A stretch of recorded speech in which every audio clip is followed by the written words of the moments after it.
Ձեր կարծիքով ինչու Հայաստանին թույլ չտրվեց դառնալ հիմնադիր անդամը Եվրասիական տնտեսական միության։ Ըստ էության դա այդ 3 պետությունների համաձայնությամբ տեղ ունեցավ։ Որպեսզի հասկանանք այդ ամենը, պետք է մենք այդ ամբողջ ճանապարհը, որ նրանք անցել են միասին եւ մենք այնտեղ չենք եղել, եվրասիական ինտեգրացիոն process-ներին Հայաստանը ակտիվ մասնակցություն չի ունեցել։ Խնդիրը դա է։ Այնտեղ իհարկե մենք այնտեղ եղել ենք դիտորդի կարգավիճակով, մենք երբեք էլ անդամ չենք եղել։ Այսինքն հավակնել այդ 3 պետությունները բավականին տևական ժամանակ միասին անցել են այդ ինտեգրացիոն ճանապարհը եւ հավակնել, որ դու միանգամից կարող ես հայտնվել նրանց հավասար շարքում, այնքան էլ արտարացի չէ։ Գուցե շանսեր ունի Հայաստանը դառնալու հիմնադիր անդամ, հատկապես որ 2 շաբաթ հետո է ստորագրելու, իսկ այդ պայմանագիրը ուժի մեջ է մտնելու մի ամիս հետո։ Ոչ, որովհետեւ հիմնադիրը դա այն ստորագրման պահն է։ Ուրիշ բան է Հայաստանը դա առաջին մասնակիցն է լինում այդ հիմնադրումից հետո։ Այսինքն այլևս տարբերակ չկա հիմնադրամի անդամ։ Չէ, արդեն ստորագրվել է։ Ինչի մասը։ Ասում են հունիսի 1-ին նոր բոլոր միասին կստորագրեն։ Չէ, նա կստորագրեն, ներողություն, հիմնադրվել էր եւ նրանք ստորագրել, նրանք արդեն հիմնադիր անդամներ են։ Դրանից հետո որևէ նոր միացողը արդեն հիմնադիր անդամ չի կարող համարվել։ Կարծես թե այդ եռյակը, հիմնադիր եռյակը, կարծես թե Հայաստանի դերը այդ միության մեջ դարձրեց երկրորդական։ Ուրեմն հիմնադիր անդամները ունեն այլ կարգավիճակ, իսկ նրանից հետո որ նոր պետք է մտնի այլ կարգավիճակ, բայց երբ ստորագրվեց եւ մտավ, արդեն լրիվ իրավահավասար կարգավիճակների մասին է խոսքը։ Նորից եմ ասում, եվրասիական այդ ինտեգրացիոն process-ները երկար տարիներ գնացել է եւ Հայաստանը ակտիվ մասնակցություն չի ունեցել։ Համաձայն եք, մենք դիտորդի կարգավիճակով ենք եղել, մասնակցել այդ process-ներին։ Եվ հիմա հավակնել, որպեսզի մենք դառնայինք հիմնադիր անդամ, իհարկե մեր համար ցանկալի էր, բայց նաեւ պետք է հասկանանք նաեւ նրանց ցանկությունը, որտեղ նրանք ասում են, որ մենք այս ճանապարհը առանց ձեզ ենք անցել։ Պարոն Նիկոյան, կարող է Հայաստանի հիմնադիր անդամ չդառնալ, այսինքն ամեն ինչ արվեց, Աստանայի նամակը ընթերցվեց Իլհամ Ալիևին, որպեսզի Հայաստանը պարզապես չլինի հիմնադիր անդամ։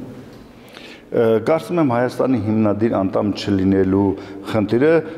որոշված էր շատ ավելի վաղ, քան այդ նամակի ընթերցումը։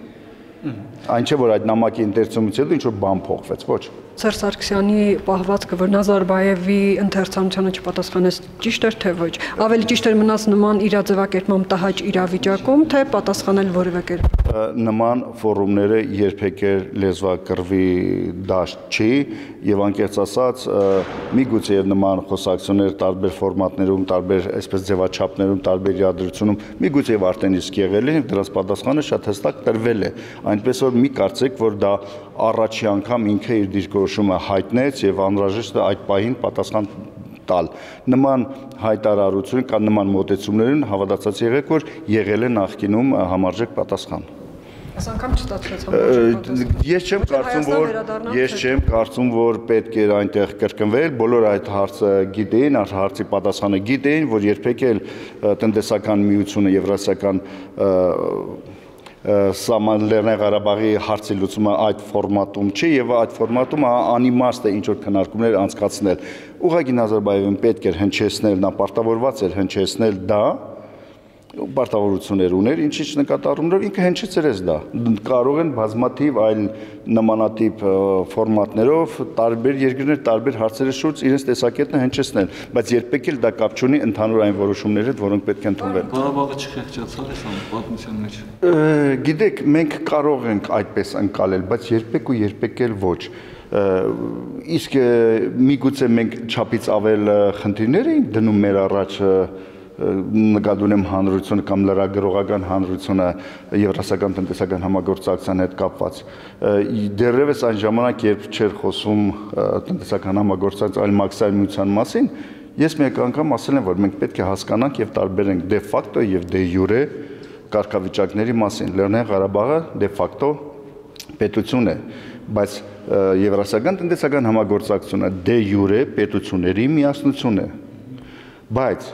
Լեռնային Ղարաբաղը Հայաստանի հետ ունի ընդհանուր մաքսային տարածք, եւ ինչ այլոց շատ այլ երկրներ կարող են լինելով այս ընդհանուր տնտեսական եւ քաղաքական միասնության մեջ եւ տնտեսական համագործակցության մեջ կարող են որևէ այլ երկրի հետ ունենալ առանձուն կապեր եւ մենք ունենք ասենք Ղարաբաղի հետ եւ դա մենք պետք է հասկանանք որ որևիցե ձևով այն որ Հայաստանն է ստորագրում բա ինչ ենք մենք ուզում մտածում ենք որ Լեռնային Ղարաբաղը եւս պետք է ստորագրի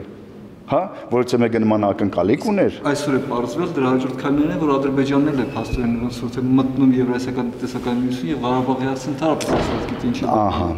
դրանք արդեն աշխարհակաղակական գործընթացներ են որոնց վրա Հայաստանը չի կարող ազդել կամ Լեռնային Ղարաբաղը չի կարող ազդել ես կասկածներ ունեմ Ադրբեջանը որ կմտնի թե չի մտնի Եվրասիական տնտեսական համագործակցության մեջ բայց դա գործողություններ են որոնց վրա մեր ազդեցությունը շատ քիչ է այ միգուցե մենք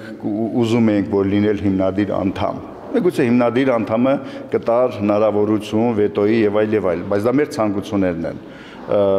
բայց իրողությունները այլ են այնպես որ որևիցե բացասական գործընթաց կապված Լեռնային Ղարաբաղի հետ այս պահի դրությամբ եւ կապված Եվրասիական տնտեսական համագործակցության հետ կապված եւ այդ հայտարարությունների հետ կապված կարծում եմ որ չկա եւ այն անհանգստությունը որ կա Հայաստանում այնքան էլ հիմնավորված չի այ եթե դուք ասում եք կանխատեսում եք եթե Ադրբեջանն էլ մտնի Եվրասիական տնտեսական համագործակցության մեջ դա իր հետ բերի նոր մարտահրավերներ որին մենք պետք է adekvat արձագանքենք մարտահրավերներից մեկն էլ սա է էլի որ Ղարաբաղի հետ է մտնել որտեղ ինքը աշխարհագրորեն Ղարաբաղ Ադրբեջանի տարածքն է ինքը Ղարաբաղի հետ մտնում է մաքսային Եվրասիական տնտեսական միություն մենք եկեք այս պահին եթեներով չխոսենք ինքը Ղարաբաղը չի կարող մտնել որովհետև Ղարաբաղը իր մեջ չի եւ ամբողջ աշխարհն էլ դե ֆակտո համարում է որ ինքը այդ տարածքներին արդեն երկար 12 տասնամյակից ավել չի տիրապետում եւ ամբողջ աշխարհն է Ադրբեջանը ասելով հասկանում են առանց Լեռնային Ղարաբաղի բոլորն էլ հասկանում են Լեռնային Ղարաբաղը Հայաստանի հետ է այդ պատճառով հիմա քննարկվում է այդ հարցը Լեռնային Ղարաբաղ Հայաստան ոչ թե Ադրբեջան